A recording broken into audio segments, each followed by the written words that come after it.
I created G-plans out of nutrition frustration. One day during nutrition studies at Duke University, we came across a revelation. We discovered that everyone has a completely unique metabolic structure and type. Eating a generic diet program will not get you the results you want, and you will continue on a path of yo-yo dieting forever. Ultimately, sustainable food programs are built within your own specific metabolic template. I eat what Dr. G tells me to eat for my metabolic type. I don't call this program a diet because I eat more than on other programs.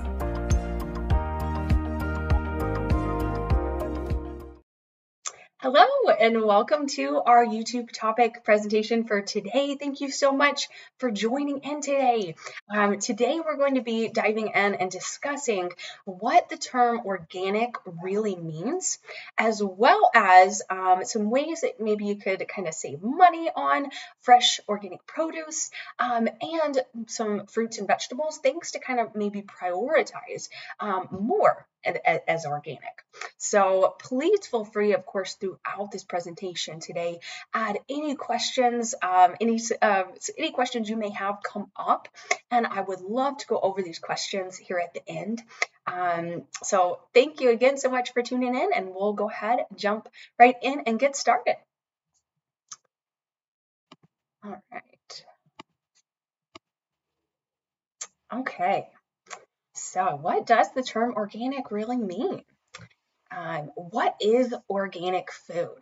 So the term organic refers to how certain foods are produced. So organic foods have been grown or farmed generally without the use of artificial chemicals, hormones, antibiotics, and genetically modified organisms.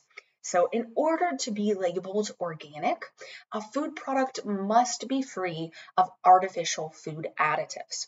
This includes artificial sweeteners, preservatives, coloring, flavoring, and monosodium glutamate, or MSG.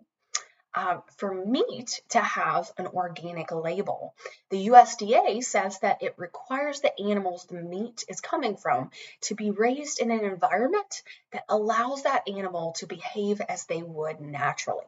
So for an example, grazing from a wide open pasture is considered a natural behavior for beef cattle.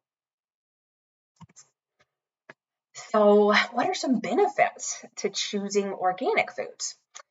Choosing organic foods can reduce the risk of exposure to things like pesticides, artificial chemicals, synthetic fertilizers, antibiotics, growth hormones, among other potentially harmful chemicals. However, just because a farmer doesn't use traditional chemical pesticides on their crop doesn't mean that you're totally free of contaminants. So there's still certain levels of pollutants in the environment, and eating organically simply will just reduce your exposure, not completely steer you clear. Organic farming does tend to improve soil quality and the conservation of groundwater. So it also reduces pollution and may be better for the environment. So farming organically is usually done in ways that are sustainable to the environment, techniques that can be carried out for many years while having very little negative impact. So great benefits there. Big picture, are there any nutritional differences in organic foods? So a few things here. First off, when it comes to nutrients, some studies have shown small to moderate increases in some nutrients in organic produce. So organic produce may have more of certain antioxidants and types of flavonoids, which have antioxidant properties. Omega-3 fatty acids. The feeding requirements for organic farm animals usually cause higher levels of omega-3 fatty acids. These include feeding the cattle grass and alfalfa. Omega-3 fatty acids are more heart healthy than other fats. So these higher omega-3 fatty acids are found in organic meats, dairy, and eggs as well. And lastly, lower nitrate levels. Organically grown crops have also been shown to have lower levels of nitrate. In fact, studies have shown that nitrate levels could be about 30% lower in organic crops. High nitrate levels are associated with an increased risk of certain types of cancers. Okay, important to keep in mind, of course, not all organic foods are necessarily going to be nutritious foods. So remember, just because that product is labeled organic, it doesn't mean that it is necessarily nutrient dense. Some of these organic products are still highly processed foods that could be high in calories, added sugars, salt, and added fats. So for examples, items such as organic cookies, chips, sodas, and ice cream should be consumed in moderation. Despite being organic, these products can still be low in nutrients and high, of course, in macronutrients. When making the choice of what to eat, it may be more beneficial to choose based on your dietary needs and the vitamins and minerals contained in that food, rather than just on the basis of whether it's organic versus conventional. And what's the big downside to choosing organic? It's going to be that it's more expensive than conventional grown food items. And that's really just because they're more expensive to grow. So in the removal of chemical pesticides, you're left with a very vulnerable farm. So farmers have to work a bit harder to produce an edible product. This means more hours of labor for them, more natural loss of crop, all equating to higher cost of the produce. While reducing your exposure to chemical pesticides is very beneficial, there is no doubt that you will be paying a reasonable amount more for organic products. So I did just want to ask here if you have any tips and tricks, anything that works for you that you found to kind of be a cost-effective way to purchase organic produce, please share in the chat box. I would love to share these tips at the end of our presentation today. Okay, so the Dirty Dozen and the Clean 15. So every year, the Environmental Working Group releases the Dirty Dozen. So it's a list of the 12 non-organic fruits and vegetables highest in pesticide residues. So this list can help you to prioritize which foods may be best to choose as organic and help to reduce your grocery bill a bit.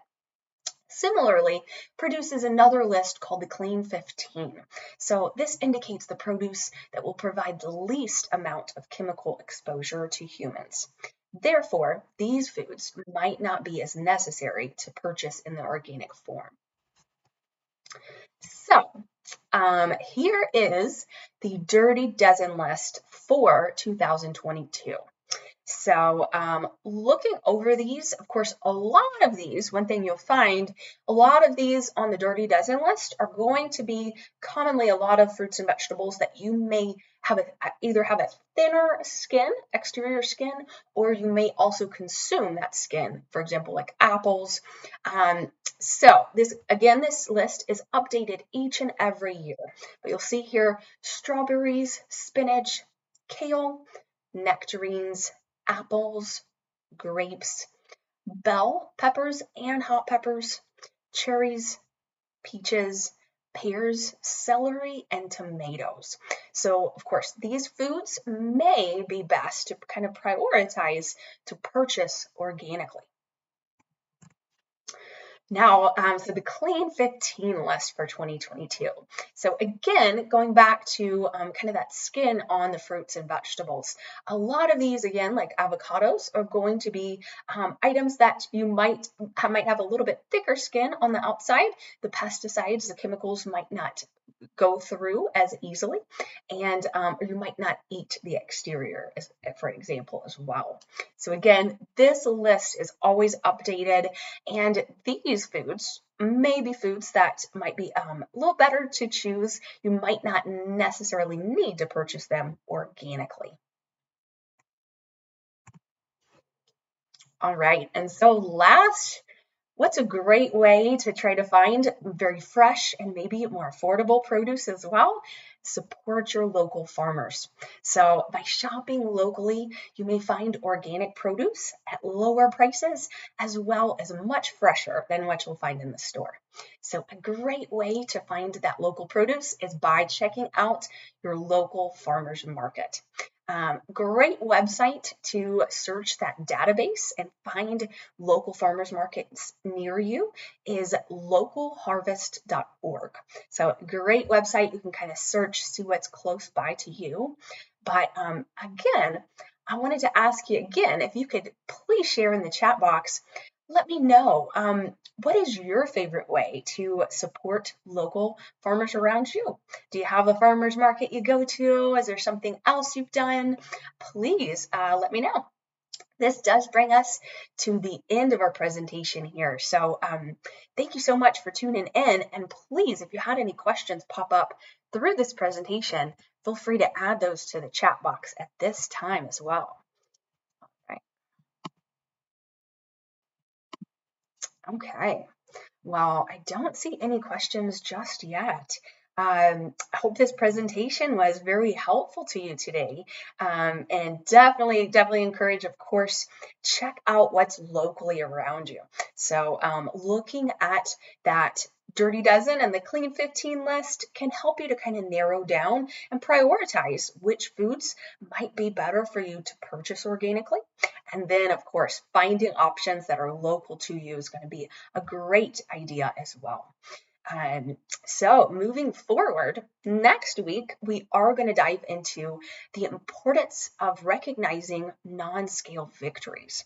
So that's going to be a great topic. Something so important to look at is beyond just, if you're focusing right now on weight loss, there's so many other ways to monitor your progress in addition to just whether that scale's going down. So we're going to dive into that next week. I did see Sophie just said here, I go to our local produce place where it's all very fresh. Yes, that's what's awesome too, is very often when you're purchasing that locally, it may be, of course, cheaper, and it's definitely going to be a whole lot fresher as well. Matt said, where is the Dirty Dozen list from? Honestly, you can actually just do a Google search, type in that Dirty Dozen list for 2022. Of course, that is updated yearly, so make sure you're finding that most updated version. That should definitely pop up for you. Well, thanks everyone today. Thank you so much for tuning in. Hope you have a great rest of your day, and I look forward to seeing you again next week.